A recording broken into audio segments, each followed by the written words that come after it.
and you're live. You can go ahead. Thank you, and welcome everyone to tonight's Glasgow 2024 WorldCon event on Chinese speculative fiction. I'm Caroline Mersey. I'm a cosplayer and a con runner. You may have seen me at things like Super Relaxed Fantasy Club, and I also co-run fantasybookclub.org. And I'm going to start tonight with an apology. You will probably be able to guess, but I am not a native Chinese speaker, so I'm going to apologize in advance for any horrible mangling I make of anyone's names or book titles, and if I inadvertently call someone's mother a horse, that's my fault, so please blame me. But we're here tonight not to hear about my inability to pronounce other languages, but to talk about Chinese speculative fiction. And China has a really rich history of speculative fiction writing, from wuxia and xianxia to science fiction. China and Chinese diaspora writers offer us compelling and exciting stories. And with WorldCon coming to Chengdu in 2023, our panel tonight will offer an introduction to Chinese speculative fiction at home and abroad. And we're going to aim to run for maybe about 90 minutes, but I will say there is a lot of content to cover in that time. So this is going to be, I think, kind of a very much a survey and a taster for you all to get a bit more involved. Just by way of definitions, we're looking at work by all people of Chinese heritage from across the world. And before I get our panelists to introduce themselves, I'll just do a little bit more housekeeping and then we will get going. So firstly, for people attending the webinar, if you could please put questions in the Q&A bit rather than the chat bit, that would make things much, much easier. The earlier you register your questions, the easier it will be for me, and the likelier it will be, and some of them I might even be able to steal and weave in as we go. But do please comment and discuss with each other in the chat, but please follow the Glasgow Code of Conduct, which you can find on the Glasgow2024.org website. But briefly, the convention is zero tolerance on racism, anti-Semitism, Islamophobia, homophobia, transphobia, and for the purposes of this panel, that will include xenophobia. And anyone behaving inappropriately will be removed, and that's one strike and you're out, by the way. So please behave in the chat. Those of you who are on YouTube, please put your questions in the YouTube comments, and one of our amazing tech team will grab them and feed them back to me. And if you're live tweeting tonight's event, which please do, then please use hashtag Glasgow 2024, and then we can pick things up, retweet them, and also grab any questions that you have that way. So let's introduce our panelists. So in no particular order beyond the order that you're appearing on my screen at the moment, let's start with A.Y. Chao.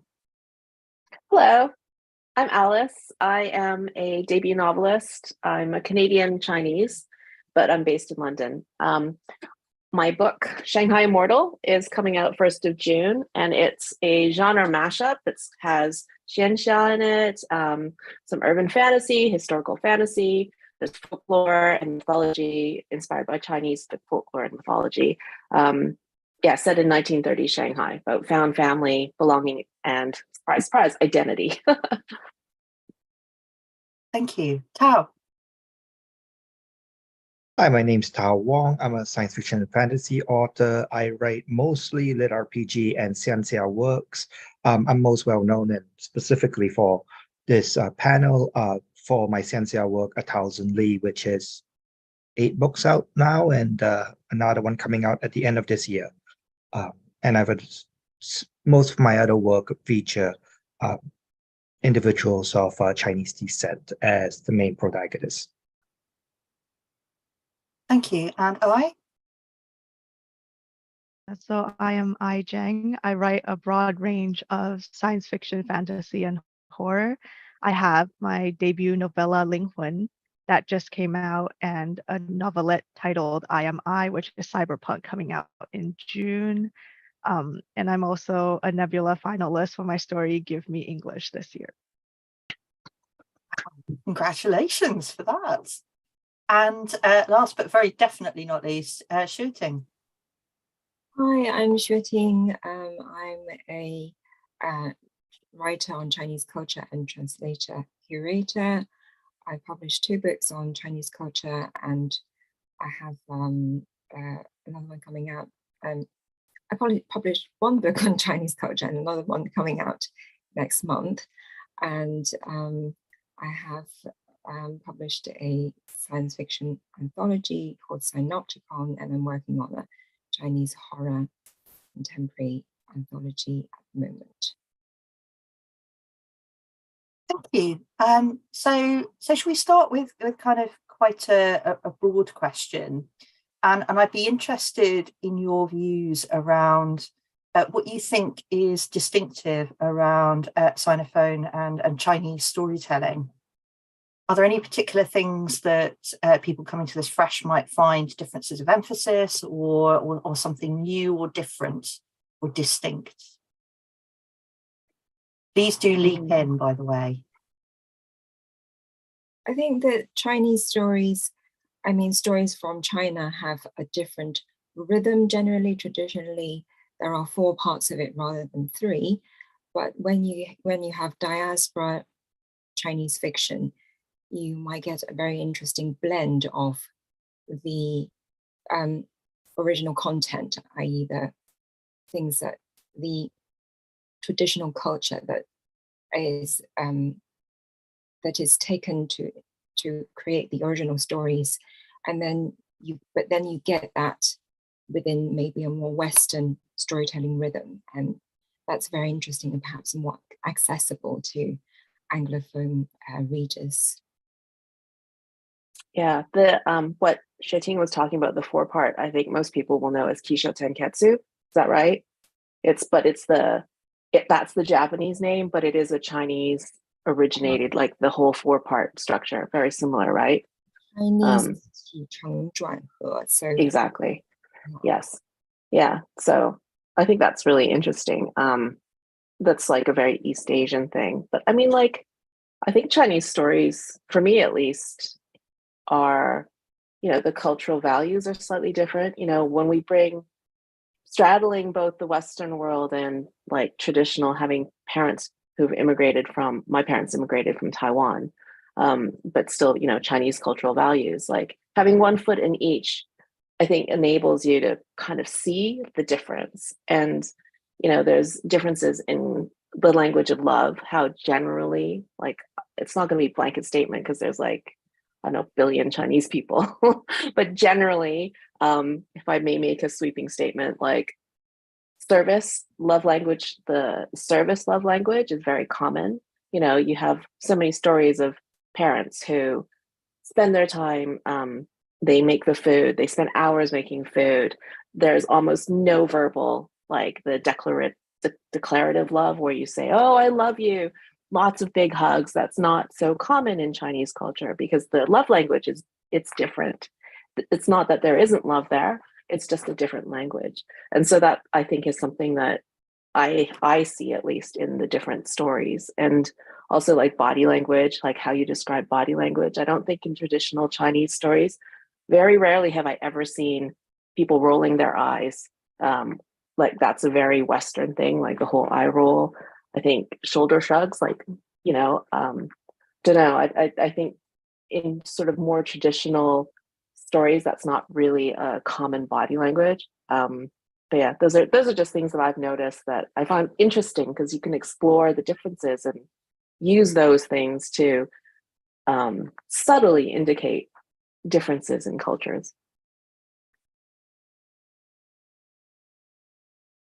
I was going to say as well, with regard to thematic elements, you see a lot of discussion about, obligations and duty and independence. And that's both in traditional works, especially, in the areas that I read and specialize in, which is wuxia works. You have all of these heroes who are obligated to the world and around them. At the same time, they're always trying to step away or get away from this, almost dirty mortal world and things like that. So you've always got those kind of play out. And you also see that in modern works when you're talking about family and family obligations and the hierarchical systems that we have to deal with. And I think, especially when I'm writing and talking to my fans, there's sometimes some of those almost invisible bonds or invisible chains on what you can and cannot do, or what you can and cannot say, are missed by non-Chinese readers or non-Asian readers, because it's almost intrinsic to us that certain types of behavior is just not done. You do not say certain things. You do not. It's a very individualistic culture in the West, which sometimes just comes right up against more collectivist or a more obligated, tied in individuals and family things that you don't see. And it's, I think, one of the major theme elements, I guess, I notice. One thing I did want to add was, especially I think in diaspora narratives, I've noticed a lot of like internal conflict rather than external conflict, or perhaps like external conflict reflected and explored internally rather than through like action or high motivation and active goals. Because a lot of the times we just can't go against authority, right, or tradition or things like that. And I do think in terms of themes, especially with like diaspora works, like Chinese diaspora works, there's like a feeling of unbelonging or like wondering or confusion about identity, and like a focus on self-discovery or searching, or perhaps a fear of lingering in between, but like not knowing which direction or culture you should be ingrained in, especially depending on where you live, right? Especially when both have been so influential in like the lives of diaspora writers or people in general. That's why it seems to me that wuxia is particularly kind of quite suitable for exploring that, even though it may seem like a really kind of a thing that's a genre that's rooted in kind of historical China, but actually the construct is very much very flexible depending on what the author wants to do with it. But it's also very much about the wandering swordsman. They have actively kind of, or not by choice, they've kind of, they're wandering from place to place, and they kind of left their homes or kind of where they initially came from, and they kind of, it's about their journey. So I think perhaps diaspora writers or readers could relate to that, and it could be an exploration of, and I mean, after all, a lot of the authors, actually what we see as the classics are diaspora writers like Yong and Yang and all the others, that time. And going to things like food, I mean, I think literature is a great way of, especially SFF, of introducing to readers those kind of subtleties of culture, like Tao was talking about, how you would behave. There are certain things you do, you don't do, rather than kind of telling people, it's showing people is kind of maybe a lot more impactful and kind of more digestible. And it's interesting that food culture, things like expressing love through food, the Chinese language of love, that's kind of a universal thing, but not, but the Chinese kind of seem to do it to a great extent.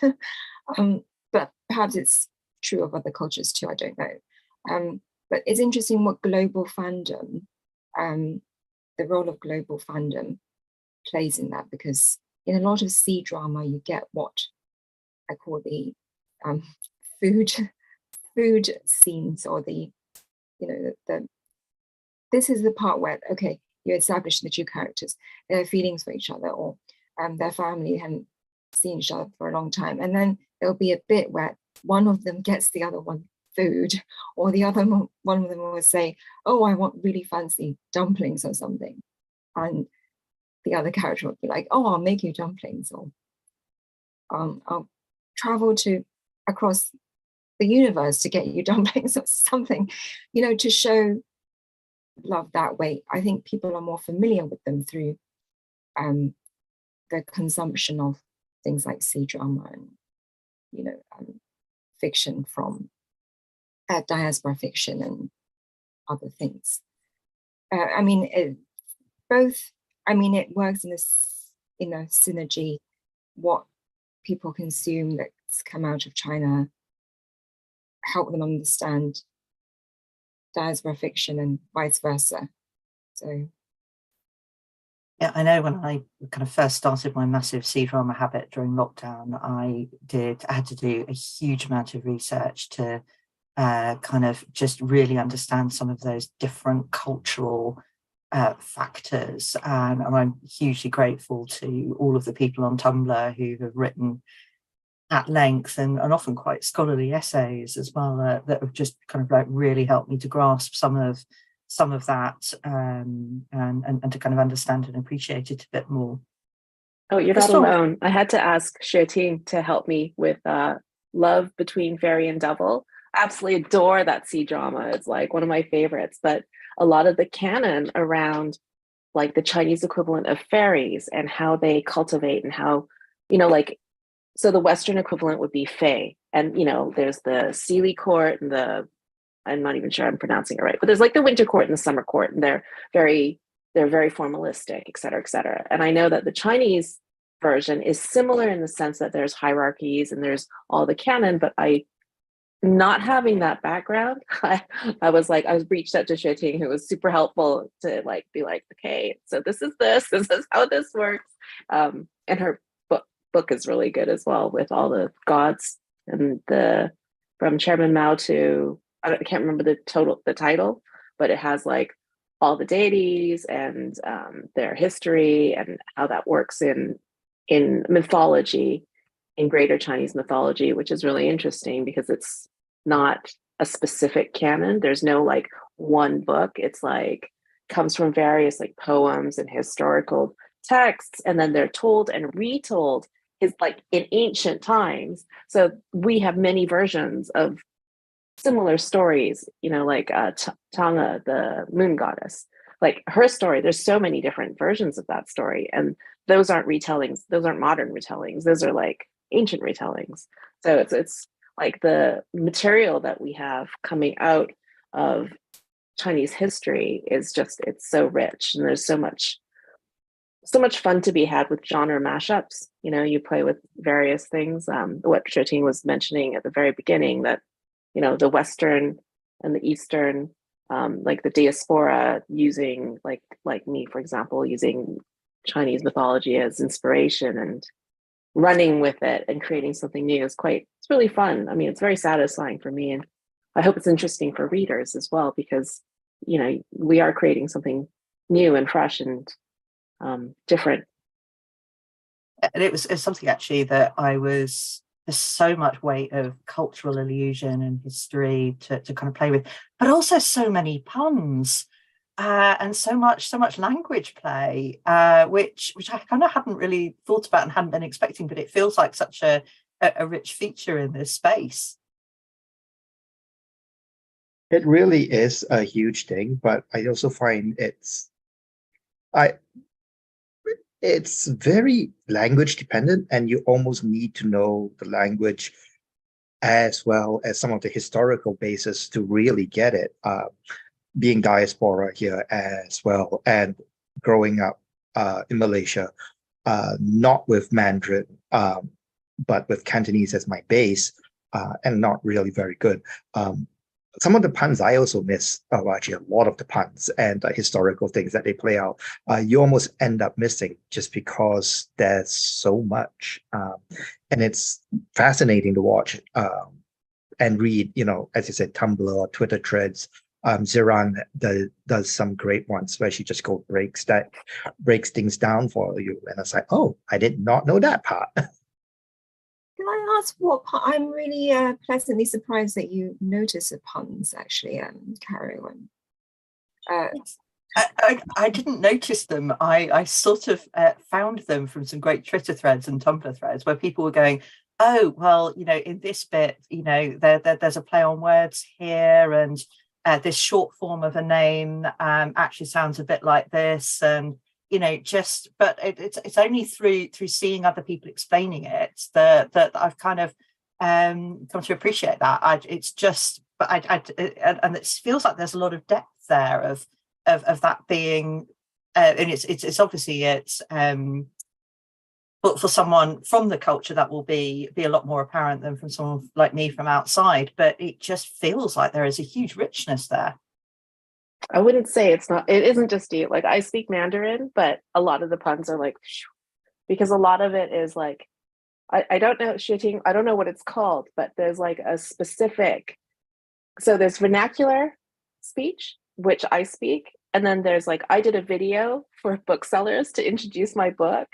And the language that my mom wrote it out for me, and I, recited it. And the language is it's not quite newspaper language, which is also very different. Everything's like contracted. You'll have like, I don't know, the United States of America president meets with the Russian president, and it'll be like 4 characters, and it'll just be like, oh, from those 4 characters, you just know. And I'm like, I don't know. I don't have that background. I don't have. So like the puns and stuff is something that I would have to either be very aware of because I'd studied it, or somebody told me. And that's like, but it's like part of the fun, going into a C drama and being like, oh, that's really funny. And then somebody's like, actually, it's even more funny because you missed, X, Y, and Z. And I'm like, oh, yeah. It's great that it's, you don't actually need to know the puns to enjoy the story or the plot. No. But then it's great that people are interested, and also people who want to learn more of their heritage language, or maybe people who want to learn Chinese, Hanyu could use C drama to. Yeah, absolutely. And it's like poetry as well, like literature. I remember reading, like, when you have poetry, it might be a 4-line like 4 stanzas or 4 lines to the poem, and like each word will have multiple layers of meaning, because they'll actually reach back into other poetry and other like things that will have been known at that historical time when it was written. And the meaning is so much more, like it's just so much more rich for all the historical layers that are being built into that. Like 16 character poem. So it's really interesting, but it's also very intellectual and very, like, you can imagine that's why you study for so long, like all the classics. They're aimed for a Chinese audience, so who are all kind of heavily classical educated. Yeah. The classics, key texts and poetry, and texts on state building and other kind of things were introduced, or philosophies were introduced back into the education system in the 80s. And then, so everyone knows their poetry, they can recite them. And so these language that they write, the script of these dramas are kind of semi-classical language. And I need to look at the subtitles sometimes when between the dialogues and the everyday language. Between the dialogue, you have maybe some explanations of like a voiceover or something to explain the historical background, and that would be in classical Chinese or semi-classical Chinese, and it may or may not come across in the subtitles. But we've had a comment in the chat from Ariana, who says that they've been learning Mandarin for almost 6 years, and those short form characters, they say, are the bane of their existence. So just moving on slightly. So China kind of feels like a a very science fictional country at the moment. You know, it's got the largest film and TV industry in the world, a massive space program, but thousands and thousands of years of history and of very different kinds. How are writers exploring that kind of tension between tradition and modernity? I'm aware that not all the writers here write science fiction, so I won't like go on for too long about it. Maybe be interesting to know what I think about, you know, how she interacts with Chinese science fiction. But yeah, so there's been a disconnect between China and China's history and its tradition in the modern times, especially some of the turbulent times of the 20th century. But now I'm finding a lot of, there's a new modernity in a way being created by Chinese creators looking back into the heritage and kind of reinterpreting tradition and the classical culture. And you can see that in science fiction too. You can see we have a lot of kind of big space epics and futuristic things like that. But within that and within other subgenres, we're seeing kind of mythology, reinterpretations of that, or an adaptation of traditions or kind of classic stories in future in the science fiction context. So it's really interesting to see. It's really interesting to see. You kind of, because modernity doesn't, we kind of have, we have this idea that modernity is maybe like the 20s or 30s in the 20th century, but actually it never stops renewing itself. That's the nature of modernity. And so in a way, Chinese creators are finding new modernities, or like they're really having to, because their society is changing so quickly. So kind of how do you kind of deal with that? And traditional culture is really interesting. And Tao, I think your System Apocalypse books deal with a kind of an interesting near future space with elements of tradition. Yeah, it's a strange blend. It's an apocalyptic lit RPG, so it uses video game elements being brought into the world along with very science fiction, very space opera kind of world. It's set and happens, well, it begins in the Yukon, actually, Whitehorse, with a Canadian-born Chinese protagonist who basically ends up having to deal with this. And it was more of an exploration of a very popular or growing popular genre called lit RPG, which you do actually see quite a few works like that coming out in the Chinese web novel industry that is coming out from China itself. Those web novels are, because of the way that Chinese publishing industry, as I understand it, is set up, the web novels are much more robust in their creation, because you don't have to go through the traditional publishing industry, which is very ossified. It's very much a case of very few books get published through that. And so the web novels don't need to go through a very rigorous process to get there. And so everyone's just writing on it. And it's become a billion-dollar industry or something like that. It was ridiculous. I can't remember how much it was, but I know Tencent was huge. And all of that type of writing, xianxia, wuxia, dianmei, lit RPG aspects all came from there. And we see some of those aspects from there.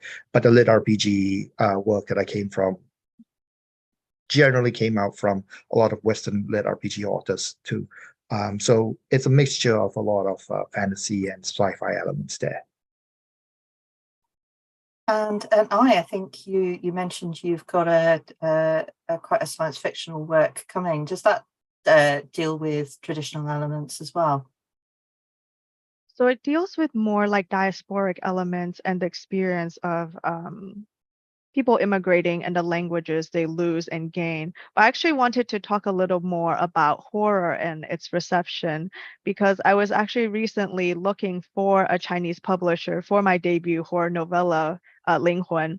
And I was talking to this Chinese editor who said that because of taboos and superstitions, it's very, very difficult to get horror traditionally published in China.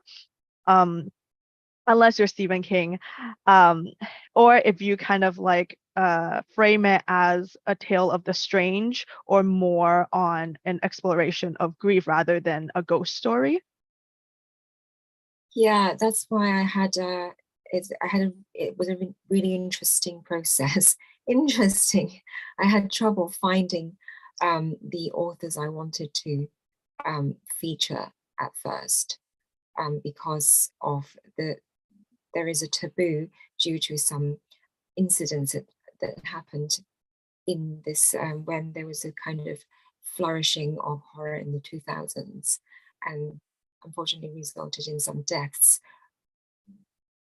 but was more to do with people reading horror and trying to enact them, which you should never do. And so the people were discouraged to write horror, and now they still write it because, well, they do, and they still write it, but because there's a lot of inspiration for it, and it's actually has got great output, but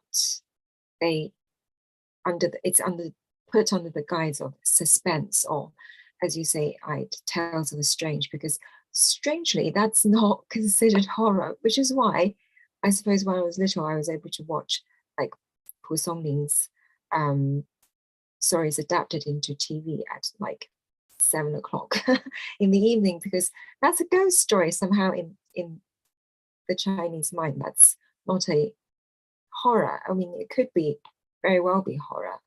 I mean, it is horror. We do consider it as. So yeah, I'm trying to change that at the moment. There seems to be a taboo, and then a kind of very yay, a kind of social stigma attached to writing horror. But yet there is so much. But I'm finding, and I've featured quite a lot of kind of psychological horror and social horror, because people are responding to a lot of social developments at the moment, and they do need to be, I think, dealt with, examined, and horror is a really good genre to do that. So I wish you the best of luck. I'm finding a publisher. Yeah, I think the Chinese are really receptive to international fiction. So, and I think there'll be more so if it has elements of their own cultures, perhaps.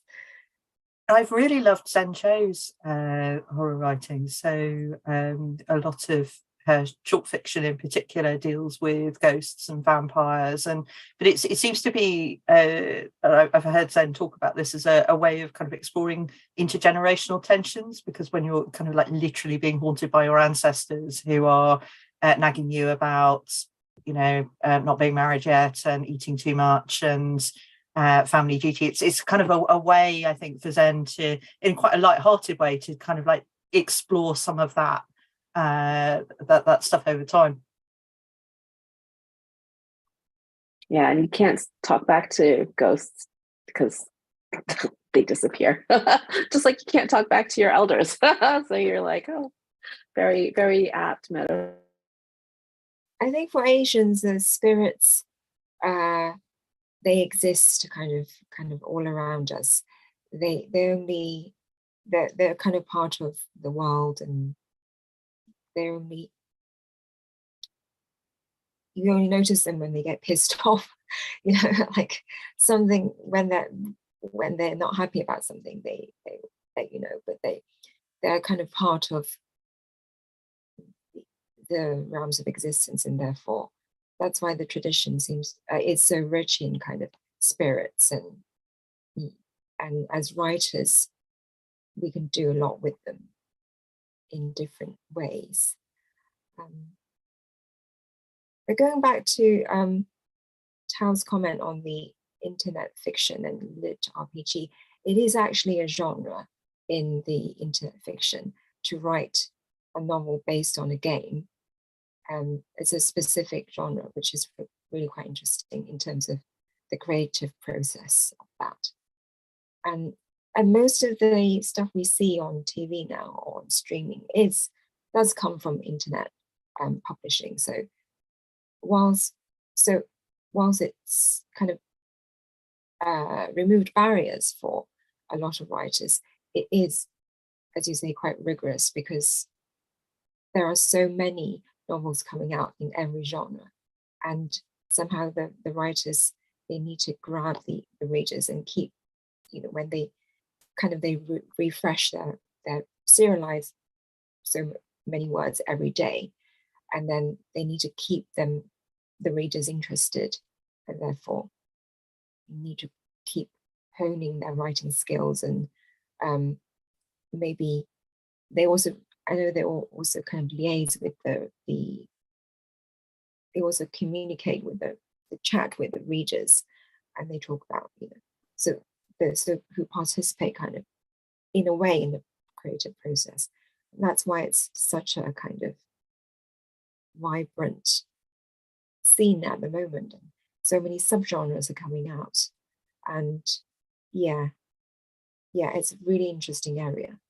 It's really interesting, and I hadn't kind of come across web novels as a kind of format. And I think the closest kind of equivalent I would have seen would be something like the big kind of long form fiction that you sometimes find on AO3, where people are putting original work and serializing it. But it does seem to be quite a distinct, and it's quite a distinct phenomenon. It's good to see some of those works sort of now starting to get good English translations, because I think previously people have been reliant on fan translations and quite unofficial translations. And I know the Seven Seas are putting out some stunningly beautifully illustrated editions of some key works. They are absolutely gorgeous. Some of the covers of them, and particularly the internal illustrations, are so beautiful.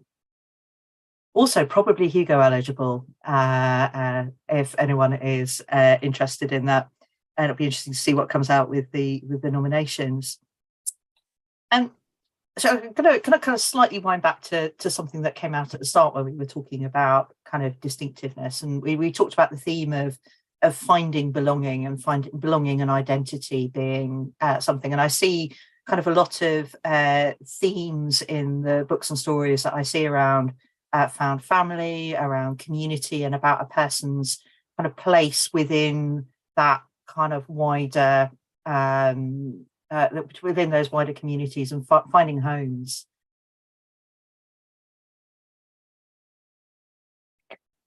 I'll talk to that. Like, my book is definitely all about that, and I chose.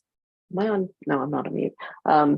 I chose 1930s Shanghai specifically because it's a mashup. It itself is a mashup of Western and Chinese culture and friction.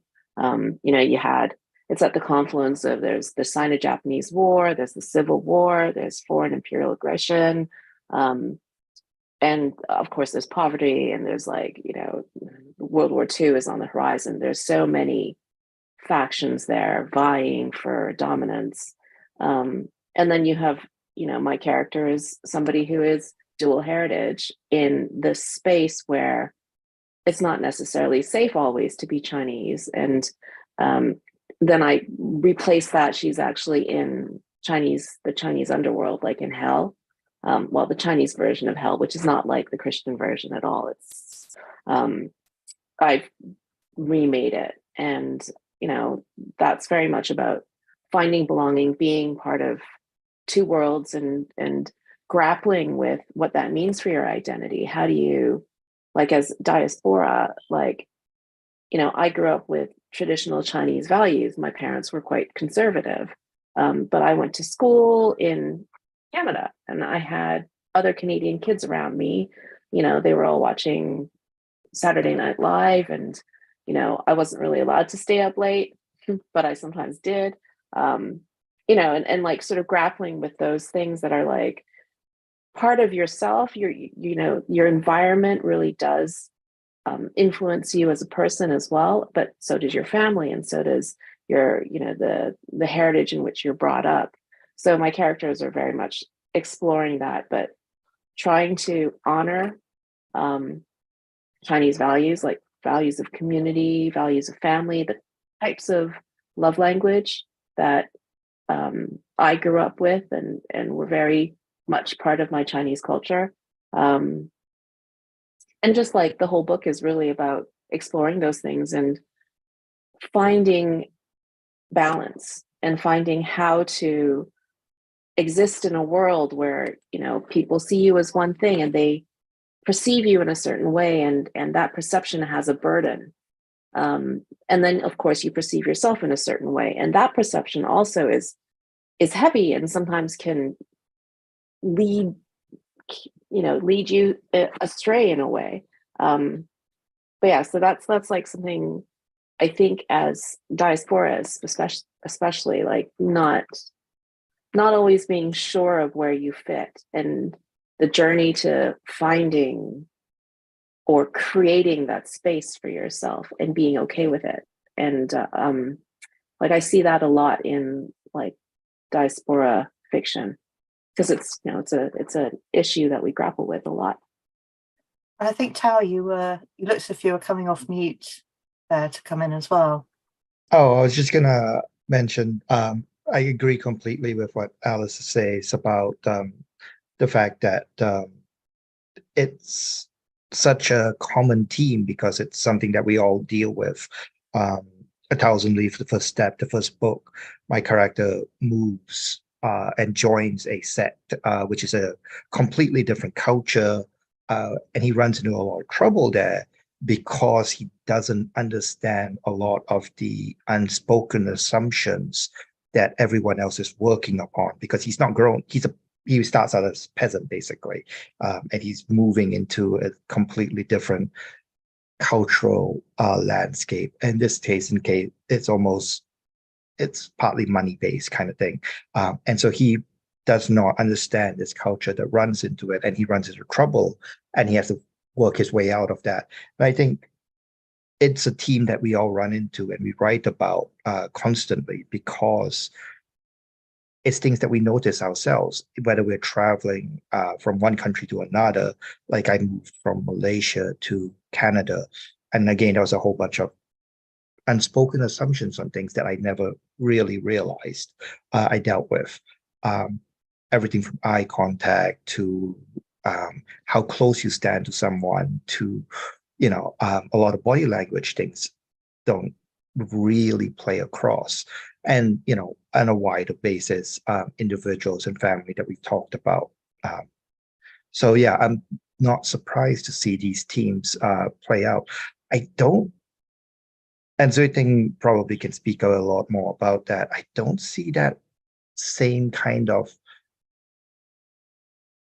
thematic elements as much when you come to current Chinese. I read a lot of Chinese web novels. So, I don't see that as much in the Chinese web novels. It's more about forcing yourself to reach a new stage or a new class, or, you know, almost imposing yourself upon the world because of these almost stratified levels of society that you see, that I see as thematic elements inside these Chinese works. Which kind of works are they?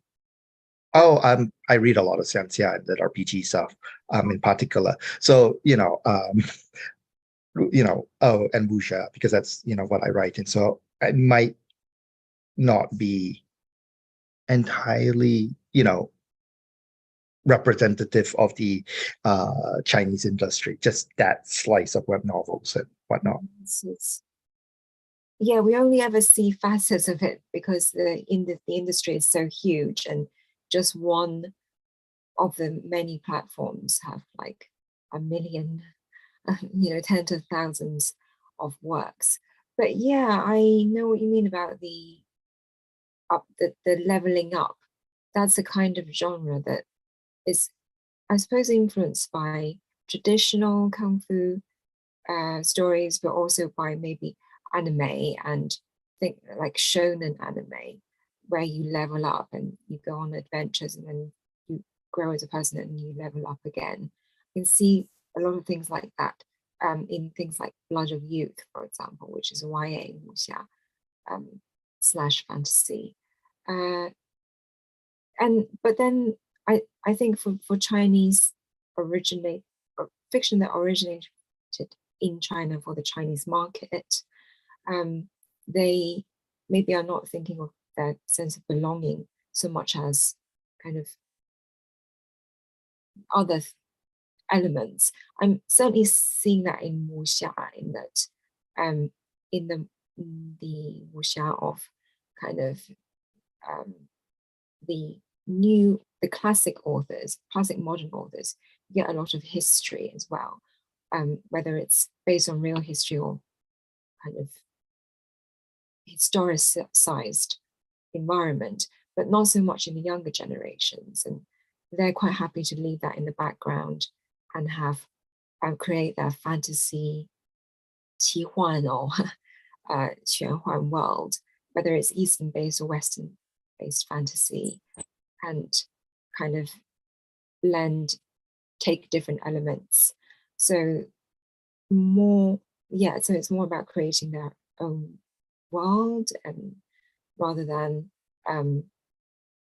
finding a sense of belonging. And I think it was something you said before about I've forgotten now. I've forgotten what I was going to mention. I think it'll come back to me. So while Xueting is finding that lost point, I do that so often. It's just thinking, one thing we haven't spoken about yet is the roaring Oscar success of Everything Everywhere All at Once, which had me cheering at all of the Oscars wins there, though I still think Stephanie Hsu was robbed for Best Supporting Actress, because it feels like that as a piece is kind of touching into some of those experiences around identity and belonging, and particularly for Joy turning into Jobu Tupaki, for feeling kind of quite alienated and from as a product of heritage, but feeling like someone who's struggling to fit in, and let alone her mother's experience of being an immigrant and trying to provide and build a good life for the family, but those kind of complexities of communication, but all filtered through this glorious multiversal film, which is just visually stunning and beautiful. And I've seen and heard a lot of people talk about it feeling like kind of quite an authentic representation of that experience, but I'd be really interested in your views. So I'm curious, actually, to know how that movie was received in China, because like for me, that movie was fantastic. Like as a Canadian-born Chinese, like having parents who've immigrated over, like the use of language, she had her very traditional in a way, her values of family and service for her family, and what the Evelyn did for her family. And sorry, my dog is having a good time back there. Working for the family, taking care of her father, making sure that the father is like respected and being very anxious to please him in a way, when he came for that lunch and she was like kind of really frazzled. And then also, trying to make it on her own, that individualistic drive, which is also a very Western thing. And then trying to connect with her daughter who has struck out. You have the vertical family and then the horizontal, and the daughter is like, no, I want to go this way, like really going off. And how, in a traditional family, that's not really filial piety. Like in a very traditional family, you do what the person on top of you tells you. And, they're, that's very respectful, like, and it's not really, family comes first rather than individual wants in many cases. So like, to me, I was like, oh yeah, I totally get this. I love it. It spoke to my heart, and it spoke to me in the sense of like, that teenagers, like, you have the breaking away from the family, which is usually what teenagers do. They grow up and that's part of their journey. But in a Chinese family like that, especially like where, if you look at back home, often the children live with the parents for a long time, like well into their 30s, 40s. Sometimes, they just, they get married and they stay with their parents. And that's totally normal. The multi-generational family unit is absolutely a common thing. Whereas, in the West, it's like 18, off you go live on your own, you want to break out. And that's a totally normal thing as well. And like having that clash is the tradition versus the, I guess what you're saying, modernity, like the new generation versus the old. It really spoke to me. But yeah, I'm very curious to know, like, do viewers in China or like in Chinese majority countries like Taiwan and Singapore or Malaysia, where, like this is the multi-generational home is like more common, like, does it speak the same way? Like, I'm always curious, like, because I know, what is it? Crazy Rich Asians, like it was completely like generationally as well. Like I really enjoyed it. It spoke to me. My mom did not like it because, the message was very much like, oh, this is the new generation and the old generation is wrong, right? Because Rachel, she wins. And I don't think my mom didn't like that message. and I think that like I had heard that in Singapore it wasn't so well received as it was, say, in North America. I think that the Chinese in China will probably be quite excited by it just because it comes from the outside. But maybe it's more relevant for the diaspora experiencing that you have this kind of quite stultified kind of slice of culture from the older generation that the newer generation don't really relate to because they grew up in the outside, diaspora, where the country of their second home or their first home. So yeah, but I personally am really excited about it. I'm really proud that we have the first Asian actress to win that award. Yeah. Whether she's, so awesome. Oh, sorry. About whether she's Chinese or Malaysian, but she's Malaysian Chinese, so but Asian, so we're really proud. I've been hearing about maybe Malaysia or Singapore. I don't. She's an incredible actress with a huge pedigree, and it feels so well deserved. And and I'm still never sure whether I want to be Michelle Yeoh or marry her. It's just she's just so incredible that with such a long career, it's so awesome. And I think she is a figure kind of leads us quite neatly. We talked kind of quite a little bit here about it's kind of been a thread running through as wuxia and xianxia and in kind of global pop culture, because there was a bit of a kind of a moment in kind of the 90s where Crouching Tiger, Hidden Dragon and Hero and House of Flying Daggers kind of caught a lot of imagination, but that interest kind of died away. But there's been a sort of recent crossover boom in the West, kind of tapping into a lot of domestically produced Chinese things. My lockdown obsession with C-drama. I watched The Untamed from start to finish. I adored that Word of Honor went Hold My Beer and went see how far we can take this. I went back and found things like Nirvana and Fire, which ripped my heart out and then stamped on it.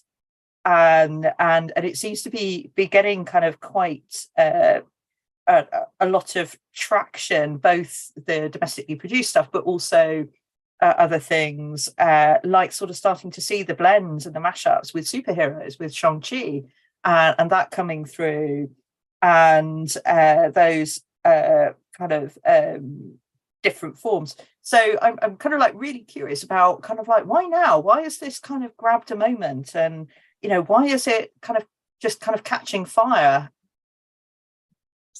I don't know fully, but I will contribute a little bit of a factoid.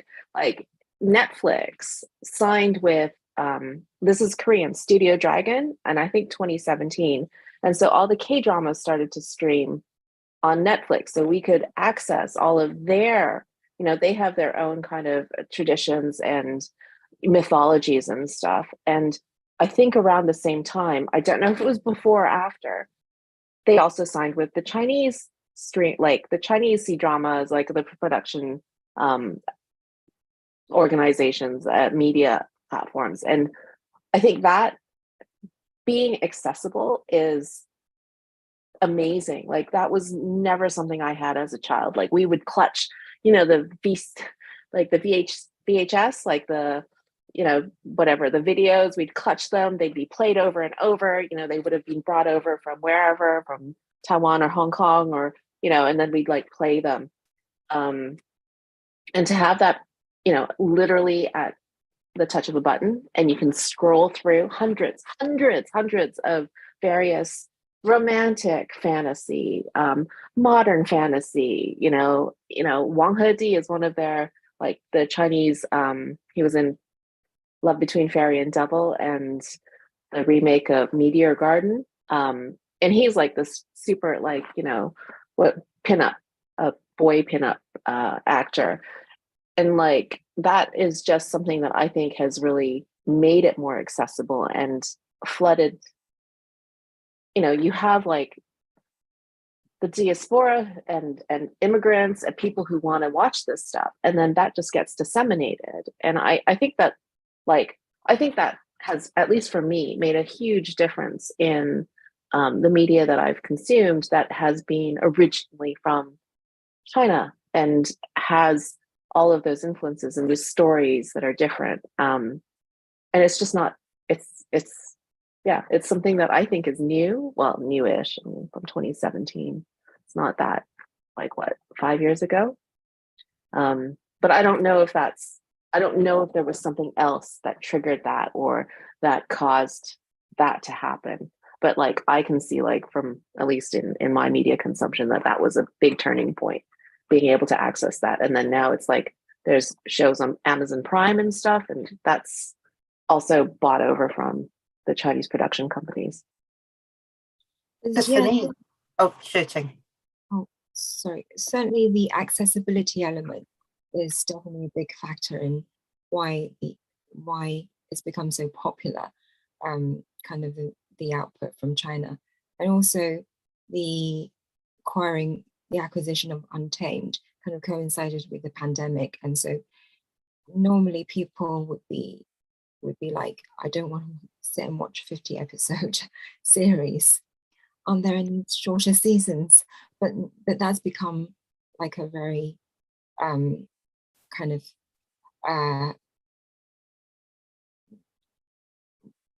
a very searchful thing, the thing to kind of divert as a diversion from the potentially, we didn't know how long we were going to be in lockdown. So people sat down and watched longer series, and then it kind of, because that was so good. But the other factor is because Untamed was such a brilliant series in so many ways, not that its storytelling is particularly necessarily hasn't been done before, but everything was done so well. The adapting, the cast and the music, everything, the filming, the costumes. But the other factor is C-drama got really good. It wasn't necessarily before, but then the Anglophone audiences, you know, they've been prepared in a way by Japanese drama and K-drama, and then when C-drama got really good around about the middle of the last decade-ish, maybe starting at that point, then people noticed. But then with Carol, what you were saying about Nirvana in fire, that's really become a benchmark for a certain type of sea drama, the historical setting. People are going on. It's a bit like Nirvana in fire, but not as good. But yeah, I think it's, or maybe equal, or a bit different, or yeah. So that was the time that people started. What I noticed, that here is this thing from China that's really good, and that I haven't seen before. But then that wasn't really available to people. They were just watching it off of a Rakuten or somewhere, some unofficial site. And then when the streaming sites started to move over to be available, then that was when, and then Netflix and Amazon Prime started to acquire the series, and then of course the fandom started with people's social media accounts talking about these series, writing fanfic and writing like these scenes, or about the lore, or about the art, or about certain cultural elements. I'm really loving seeing all those output. So it's really amazing.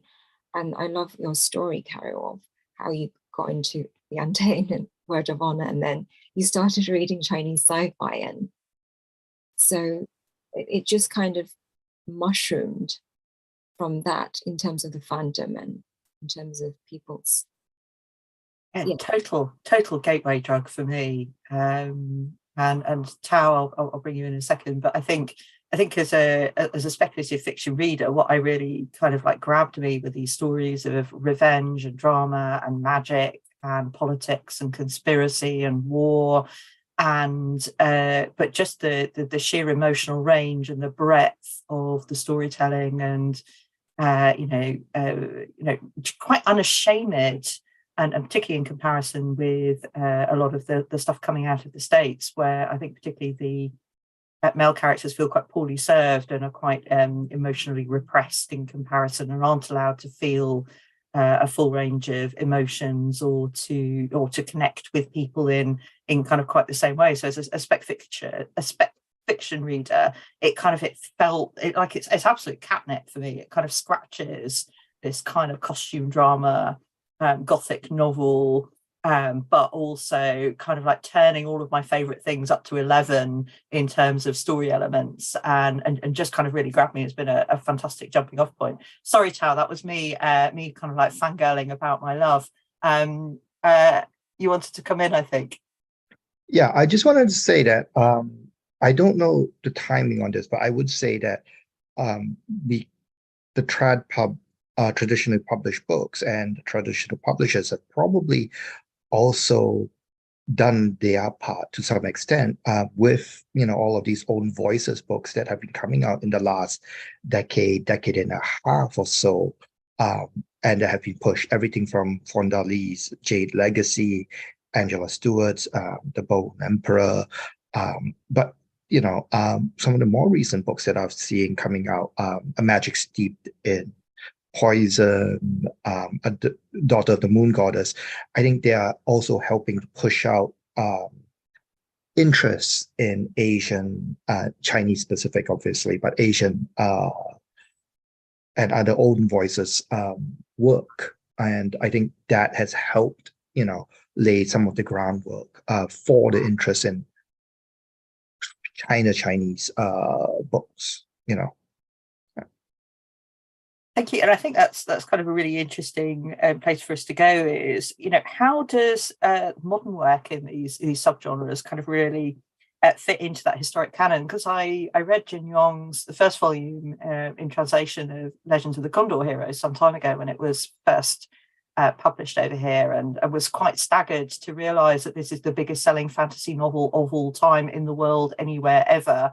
Outselling Tolkien by orders of magnitude. But I found it quite difficult for me to kind of grapple with, because the storytelling modes felt so different. But and every kind of genre and set of storytelling will evolve, but are we starting to see changes in the genre and evolution? You mentioned Tao there, Fonda Lee, who that kind of mix up of the Hong Kong gangster with the magic and the martial arts is a really lovely mix. But there are kind of quite a wide range and of stories there.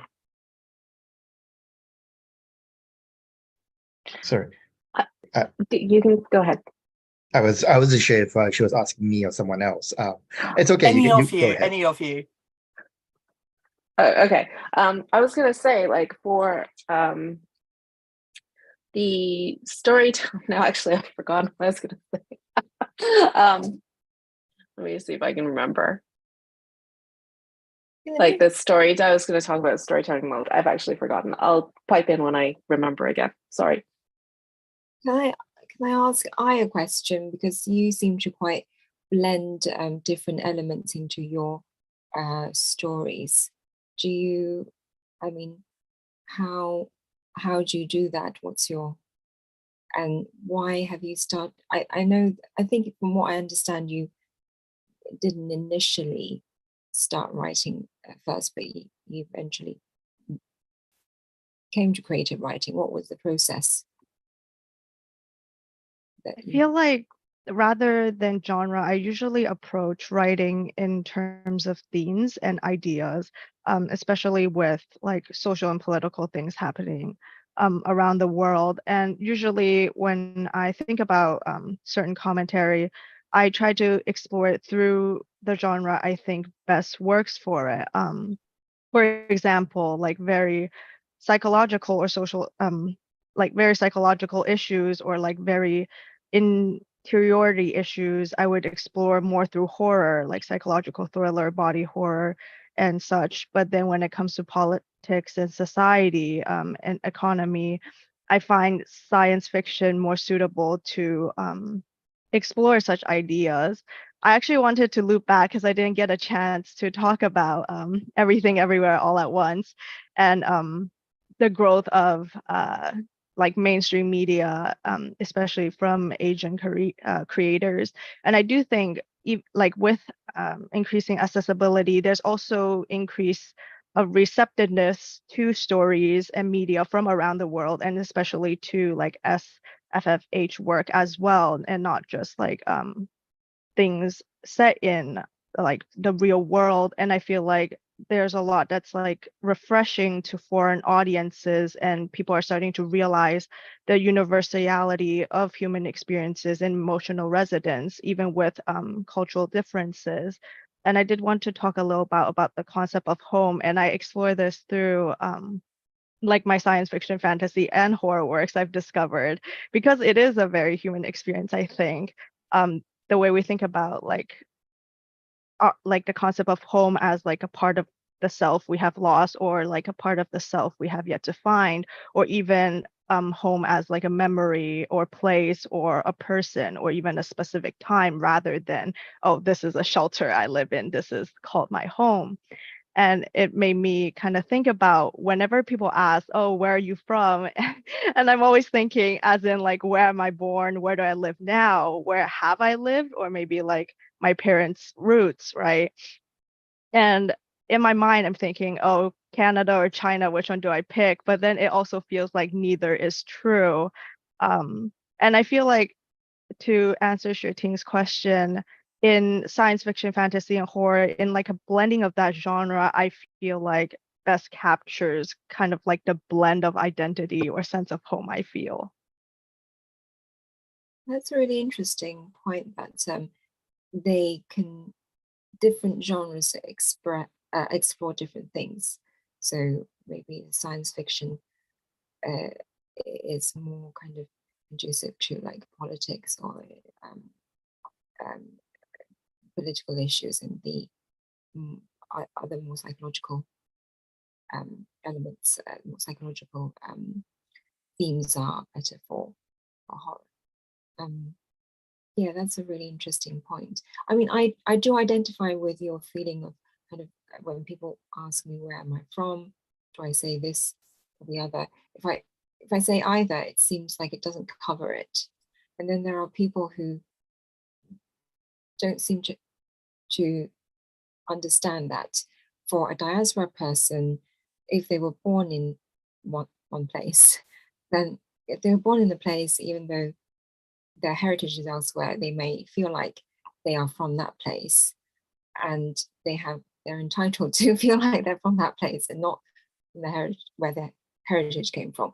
Or they might, I mean, I think it's even trickier for people like us who've spent some time in our birth countries and then have been transplanted, and it makes it even more complicated. People say, oh, where are you from? But when you've lived in a country for so long that you do see it as your second home, then you don't look like you're from that country. Then people meet you and they say, but where are you from? Well, here, but then not totally. So, but yeah, it should always be where you feel at home, really. It should always be where you feel at home, although that is a complicated question in itself, really. So I remembered what, oh, yeah, I remember, let me finish because I'll forget again. So we were talking about bringing it into the modern age and how that affects some of the stories and that we're seeing coming out now. One thing I was going to say is structure, like story structure. Xueting touched on it earlier on about Western storytelling paradigms and conventions. And like what I'm seeing now, and I don't know if it's because we are telling stories with mythology that a lot of Western audiences aren't so familiar with, but you know, like with Chinese stories, you were talking about Jing, is it called Jing? Anyway, that what I've noticed is there's a lot of front loading. Like there's a lot of, we're going to establish the story. This is how the oral, like how the storytelling is made. You've got all of the backstory, you establish the story, and then once that's done, you start into, oh, okay, right, so these are the characters and this is what's happening. And I feel I've noticed, and I don't know if this is because of editors wanting to make sure Western audiences are caught up, or whether it's a conscious choice to emulate the storytelling shape from which we're taking these original stories and retelling them. That there is being like stories where, you know, you've got like almost not a prologue, but like a whole like chapter or two that is literally just backstory and telling you, okay, this is what happened, catching you up, and then the story starts. So I've noticed that, and it's really interesting, and I really like it because it means that we're diversifying our story structures. You know, the fact that Studio Ghibli is so popular, you know, My Neighbor Totoro and Parasite, for example, that was like a huge hit. Those are in Kisho Tenketsu, the four act structures. And those are not your standard 3-act structure. Like it's completely different. Like Parasite doesn't have your traditional, you know, baddie. There is no one person who's like the villain that everybody's struggling against. And, you know, that is a very kind of a Chinese, like had the storytelling tradition. And, you know, the more, I haven't seen so much of that in novels per se. I think it's very rare. I think Henry Lian has in his pea shoot, what's it called? Pea shoot. It's like a MG storybook. He has 2 structures in there. Like there's 2 story arcs, and one of them is in your traditional 3-act structure, but the second one is actually in a 4-act structure. And he's put that in his story. But I haven't really seen it so much yet in the books that are coming out in like sort of North America and English speaking, like Western Europe or UK, I guess, English speaking. But that's something that I think is really exciting, and I'd really like to see more of it. So, okay, Tao, I'm done. Oh, I was just going to comment that one of the things that Caroline might struggle with Condor Heroes, Legend of the Condor Heroes, is the time frame of when it was written, right? That was written in the 1950s to the late 1950s, which puts it, if you look at any books, even Western books in the late 1950s, early 60s, they've got a very different structure as well. If you're and how they read. So that's part of the problem that you might be running into. But on top of that, like Charles Dickens' works and everything, Legendary Condor Heroes was first written as a serial. It was released as chapters inside the newspaper. So that also, and just like all the web novels, that forces a different structure. Like every single work by itself or chapter has to stand by itself, but also drag people in forwards. So you can never reveal everything. But, as Xueting also mentioned, you've all of got this historical background, especially Yong.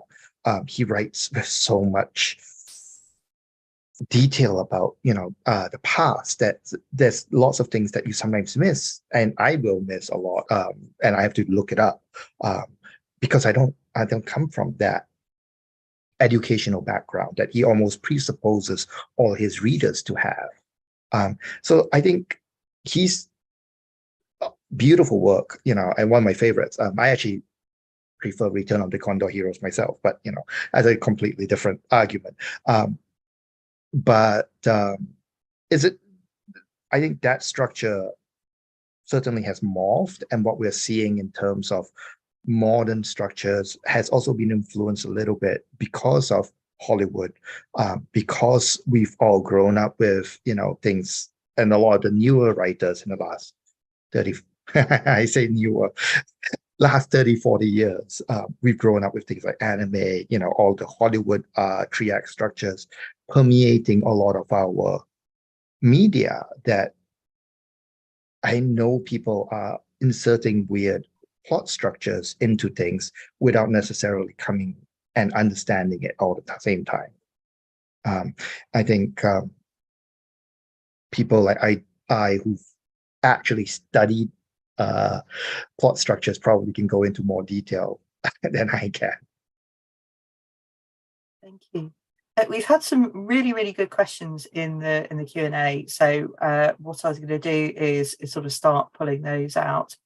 And the first one is from Katrina, who's asked what the panel's experience has been of pitching your books to publishers that are in particular looking for books through a Western lens. And I know, you talked a bit about the challenges of pitching your horror novella. Do you want to start us off on that one?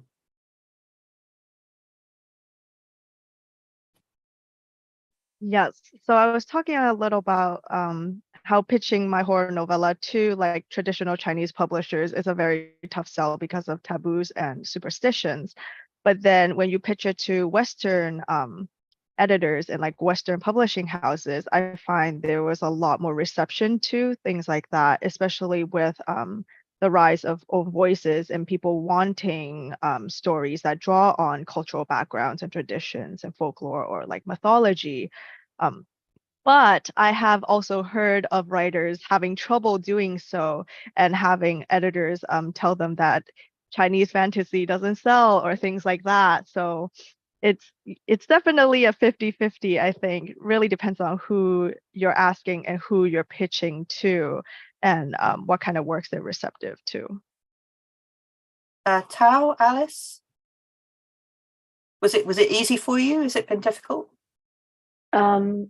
I was very lucky. It was quite easy. I had a really good reception, but I think I was very lucky because I have direct comps.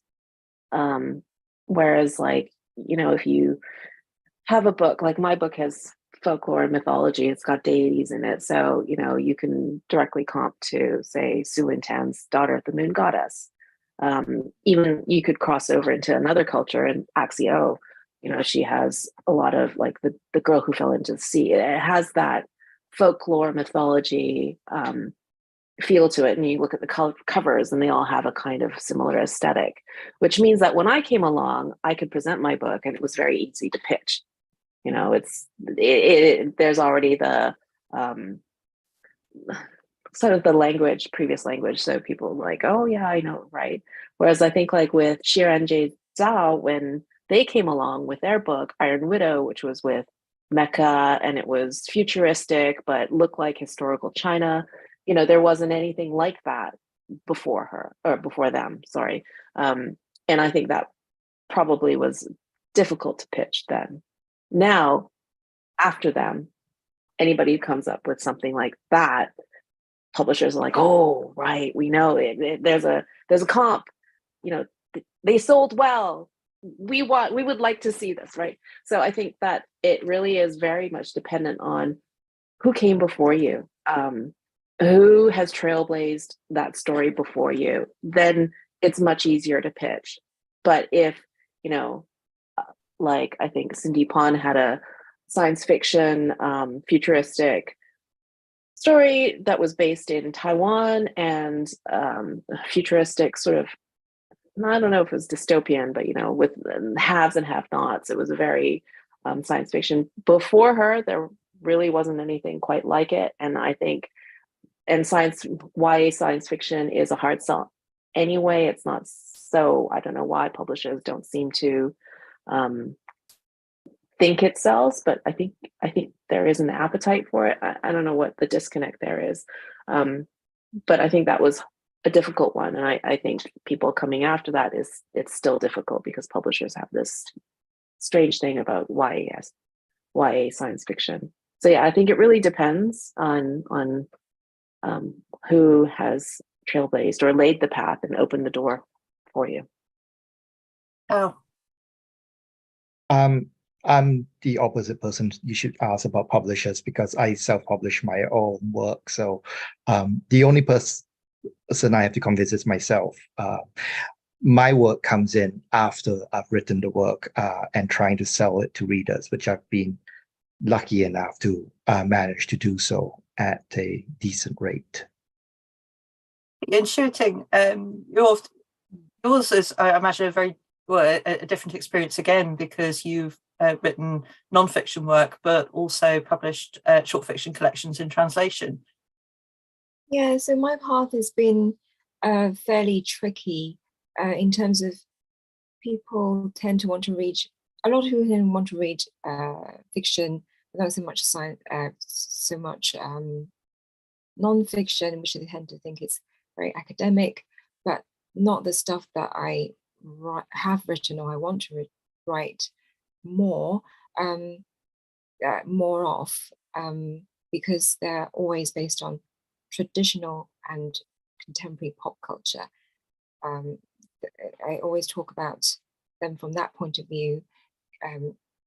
It's very accessible to whether people want to find out about the subject or whether they want to tap into that culture to create their own works, whether they want to buy it for their family or friends or interested in Asian culture.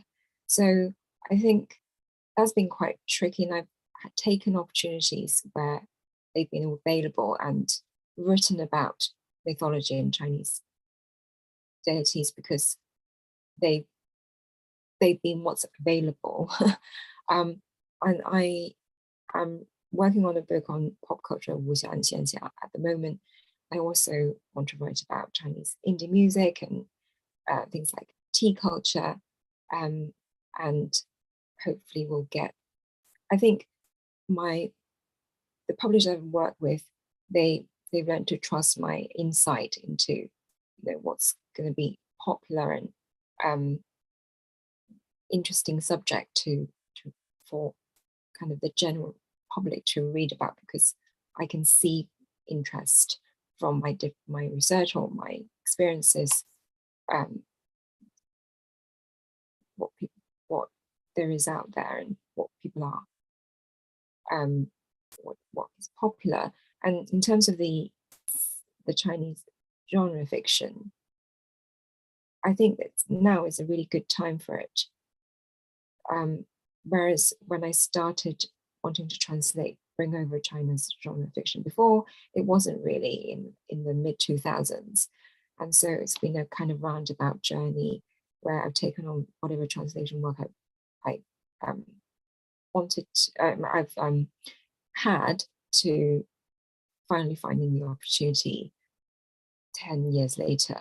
But in terms of more generally, in terms of general finding publishers, yeah, I think it depends. The more diverse books we publish, the more comps there will be for these for Asian fantasies or kind of more different books that people want to write. And I'd say also there are different avenues. You could look for different avenues of publishing, for example, self-publishing, or maybe submitting to the indie publishers who kind of have maybe a slightly different criteria to the trad publishers, or they might solicit things in a different way, or they might want different material. They might be more open to something that hasn't been tried before. And then the trad publishers will pick that up when it's popular. Yeah, I think I think there are still barriers definitely in things published in print, but then there are more avenues in terms of smaller publishers, but also in terms of things that are published online and on different other platforms, or whether it's on website or on apps. So yeah, the industry has really changed. And so from working at a publisher, my experience of working at a publisher, sometimes it's kind of different parts of the industry. Sometimes it may not be the editors who kind of, they might really like the book, and it might be another part of the company another part of the company that think that the book won't sell, which is really sad. Which is why we need representation in all parts of the industry of people from diverse backgrounds. And Fiona's asked as well about the relationship between Chinese heritage writing and other countries like Korea and Japan. Anyone want to come in on that one? I think Fiona's kind of getting at what's the kind of the cultural conversation and exchange between different Asian heritage writers. I think there's a lot of exchange between the countries in general. Yeah, I mean, you get a lot of C drama is being consumed in Thailand, but then also a lot of people in China, they are really into the BL Thai output, and then that's making them want to learn Thai. And but also kind of there's a lot of collaboration in terms of things like in the film industry between those countries, like China, Korea, and Japan. For example, the film called Reset, the science fiction, I think it's directed by Korean director, but with a Chinese cast. So yeah, lots of things like that, lots of exchange, and it's definitely, from what I can, so yeah, I've been discussing this with Tao a little bit actually. The wuxia genre is now no longer definitely, it's never really been that exclusively Chinese within China tradition for a very long time, and it's now kind of more of a global tradition. People are writing xianxia, but also Korea, you have a tradition that's come from the people like Yong, for example, the Taiwanese author, but they've developed their own branches now of the genre. Yeah, from Yeah. what there's a lot of exchange. Yeah, I mean, growing up in Malaysia, like 20, 30 years ago, I'm going to be a little vague. we had a lot of influence from Hong Kong, from China coming in, Japan, Pokemon, Doraemon, and all of those guys were, all of that influence will work along with Hollywood.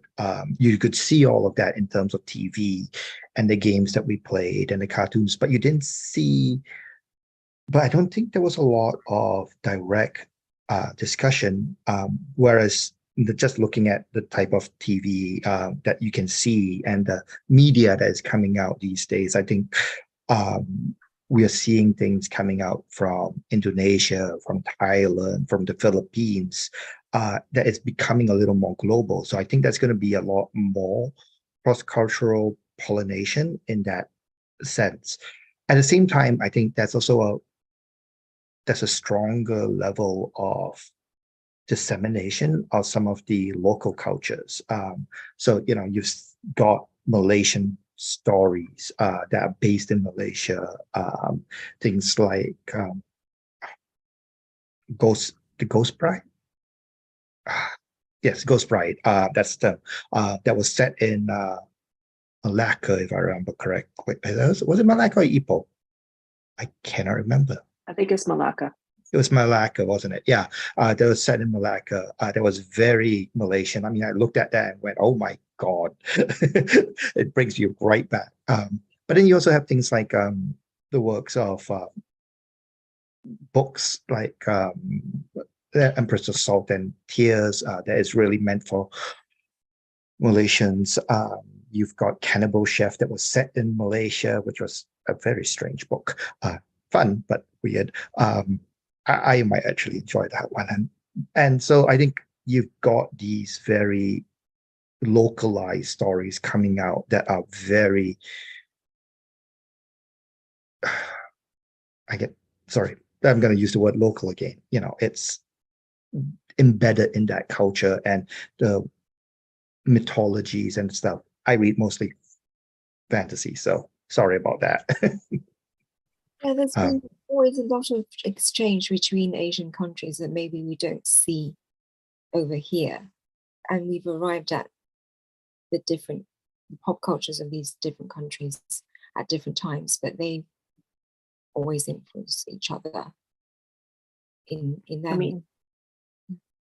I'd agree. Like the K-drama, the rise of K-drama, if just taking K-drama, like I lived in Hong Kong at the time when Love from the Stars with Kim So Hyun is a huge hit, right? And I remember like there were women, like huge fans who would come from Indonesia, from the Philippines. Hong Kong fan meets were like screaming crazy. And I'd heard like Chinese fans like from mainland China also were like, absolutely like trying to, really, really excited about this show. It had really hit all of these countries and just like, super popular. And like that just goes to show like just one show and it's all of these countries. And I'm sure like that happens with all the other shows, like a show that Love Between, I keep saying it, Love Between Fairy and Devil, 长男觉 is like, that was another massive, massive, massive hit. And it hits all of the countries. And it's just like a big tidal wave of like screaming fans. So yeah, like from that perspective, like popular culture and music, it's, I think that this dissemination is just, I don't think you could stop it, even if you tried, like, because there's so much exchange there. People traveling, people studying, students who come abroad, they go back, they travel around, they're all also disseminating all of the cultural things that they're consuming. I think there's also, go ahead. No, I was going to say, I think there's also a lot of intersection when it comes to cultural folklore, like the nine-tailed fox in China, Japan, and Korea, and they get like explore through like a familiar yet different lens. And I feel like a lot of readers will seek those out to see the the subtle differences or like the big differences. Yeah, that's there are different. Yeah, there are very similar. similar elements of mythology that have different branches in these Asian countries. I was going to finish with one last question for the audience, because I'm also conscious that I said oh, we'll aim for about 90 minutes, and we're kind of had such an awesome conversation, we're overrunning a bit. But one last question for the audience, and then we'll do kind of like wrap up final questions. But Megan has asked, are there specific character archetypes in Chinese heritage writing? And they've given the analogy of things like in British writing, King Arthur and the Knights of the Round Table, and the kind of the big massive influence that kind of character archetype has. So do you see those kind of character archetypes, and what are they? Well, I mean, the Monkey King comes right to mind. He's known by everyone, I think, but at this point, he's probably one of the most popular archetypes that you'll see. Within wuxia and xianxia, you've got the hermits, the hermit monks.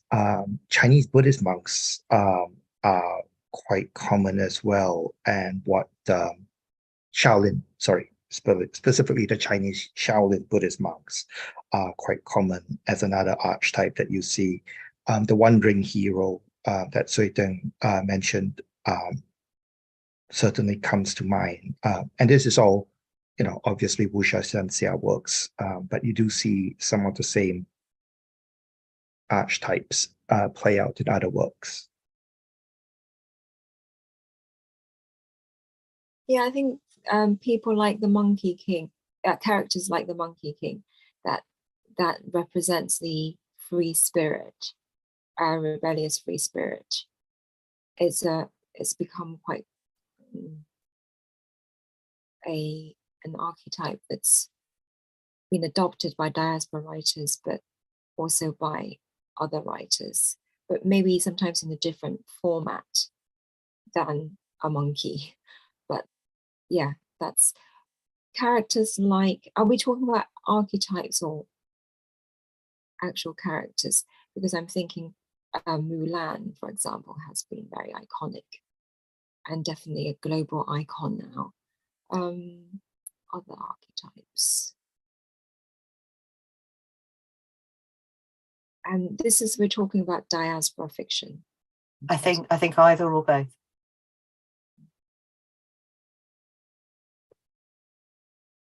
I don't know if this one. Oh, go on. I remember it, so I'll save it. I'll be quick.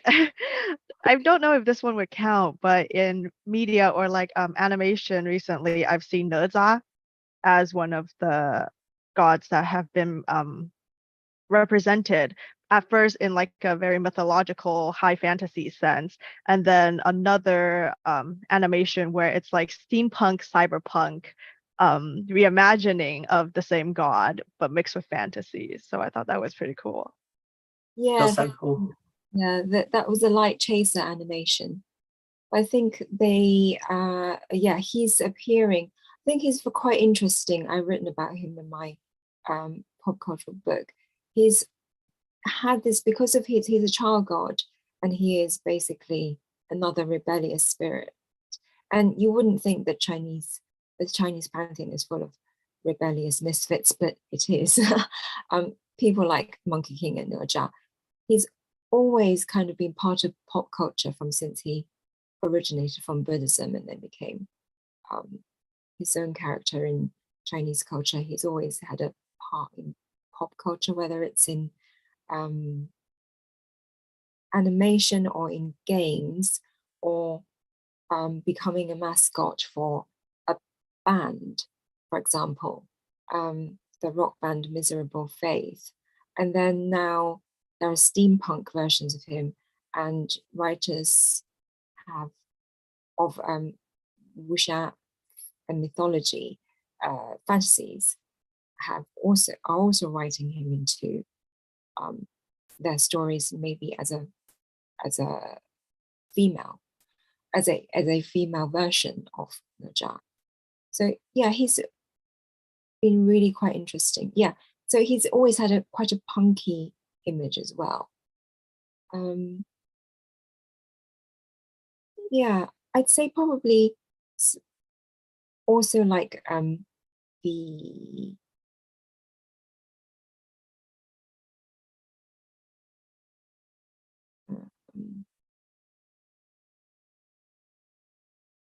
in the Chinese storytelling, probably the initially quite cold and stern character who then becomes more three-dimensional and then melts, and then you see this character transformation.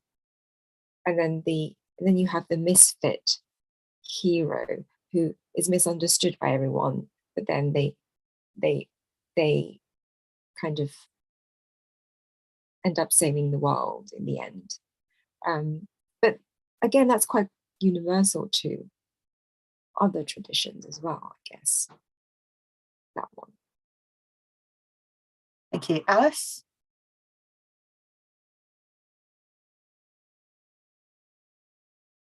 Alice, I think you're still on mute. Not bad that we made it all the way through this panel without that you're still on mute. Yeah, it would be me. Xueting covered it. I was going to mention the that stern kind of patriarchal type who ends up being a total teddy bear. Okay, so final question, and very much a kind of a quick fire round of for the audience, what is one thing or a work or a book or a film or a TV series that you would recommend? What's the thing that you're just kind of like want to smoosh into people's faces and say, read this or watch this to kind of help give an insight into things? Who wants to go first? Tao? Sure. That's so hard.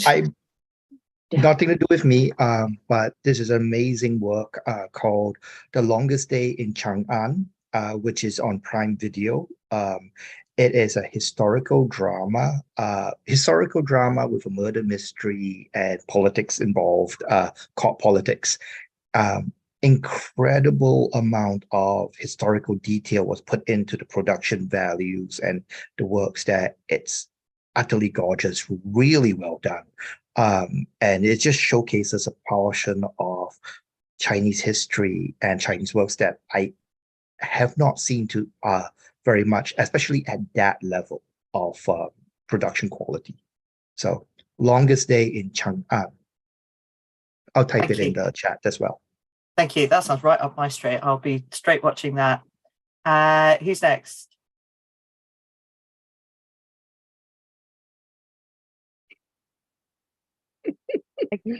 I guess I'll go next. Go for it. So this one's not out yet. So I'm actually reading an arc. It's called the Scarlet Alchemist. And it's basically reimagining an ancient China where alchemy flourished. It's by Kylie Lee Baker, who is Japanese, Chinese, and Irish. So I highly recommend it. Oh, that sounds really good.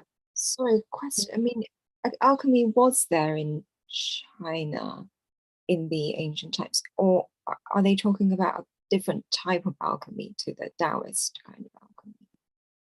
I have not finished the book yet, but I'm only halfway through. So, yeah, sounds fascinating. Alice, Xueting, any recommendations? I will say one of the recent things I read was Rebecca Kwong's Yellowface. I thought it was spectacular, really good. Once it comes out, get your hands on it. And apparently the American Barnes and Noble version has a really good essay about what inspired them and around specifically the types of lenses that she is using for her story, as in not only the white gaze, but also the gaze that like, what does it mean to be Chinese in, say, I think it's set in America, isn't it? Like, what does it mean to be Chinese there? Like, how does that lens affect a person of Chinese descent as well? So it's a really, really interesting. I really would like to read that article as well.